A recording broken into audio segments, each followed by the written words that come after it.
കോട്ടയം വെള്ളൂർ KPPL-ലെ മുഴുവൻ കരാർ തൊഴിലാളികളെയും സ്ഥിരപ്പെടുത്താൻ സർക്കാർ തീരുമാനിച്ചു. HNL-ലെ ജീവനക്കാരായിരുന്ന 181 പേർക്കാണ് സ്ഥിര നിയമനം ലഭിക്കുക. സർക്കാർ തീരുമാനത്തെ തൊഴിലാളി സംഘടനകൾ സ്വാഗതം ചെയ്തു. KPPL-ൽ 750 കോടി രൂപയുടെ അടുത്ത ഘട്ട വിപുലീകരണം കൂടി നടപ്പാക്കുമ്പോൾ വേതനത്തിലടക്കം വർധനവുണ്ടാകുമെന്ന പ്രതീക്ഷയിലാണ് തൊഴിലാളികൾ.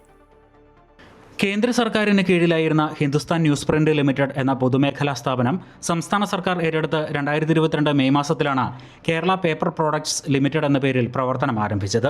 പഴയ HNL-ലെ തൊഴിലാളികളെ തന്നെയാണ് KPPL-ൽ പരമാവധി തസ്തികകളിൽ കരാർ അടിസ്ഥാനത്തിൽ നിയമിച്ചത്.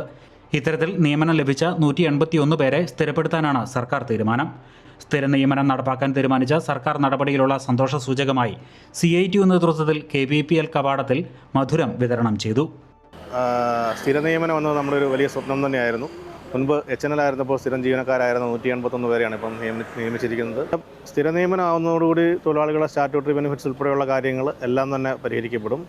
പിന്നീട് പരിഹരിക്കപ്പെടാനുള്ള ഒരു വിഷയം എന്ന് പറഞ്ഞാൽ മുൻപുണ്ടായിരുന്ന തൊഴിലാളികളുടെ കമ്പനി ഏറ്റെടുത്തപ്പോൾ ഉണ്ടായിരുന്ന ബാധ്യതകൾ കുറച്ചുകൂടി തീർക്കാനുണ്ട്. ആ വിഷയം സർക്കാരിൻ്റെ പരിഗണനയിൽ തന്നെയാണ്. അതും അധികം താമസിയാതെ തീർക്കുമെന്നാണ് യൂണിയൻ കരുതുന്നത്. സർക്കാർ തീരുമാനം സ്വാഗതാർഹമാണെന്നും സർക്കാർ പ്രഖ്യാപിച്ചിരിക്കുന്ന 750 കോടിയോളം രൂപയുടെ അടുത്ത ഘട്ട വിപുലീകരണത്തിൽ വലിയ പ്രതീക്ഷ അർപ്പിച്ചിരിക്കുകയാണെന്നും INTUC-യും വ്യക്തമാക്കി. സ്ഥിര നിയമനത്തിൽ ശമ്പളം പോലെയുള്ള ചില കാര്യങ്ങളിൽ കുറച്ച് അപാകതകൾ വന്നിട്ടുണ്ട്. അതെല്ലാം പരിഹരിച്ച് മുന്നോട്ട് പോകുമെന്നുള്ളതാണ് ഞങ്ങളുടെ ഒരു പ്രതീക്ഷ. ഇതിലേറെ പ്രതീക്ഷയോടെ കാണുന്നത് ഇനി ഒരു പ്രോജക്റ്റ് വരുന്നതിനാണ്.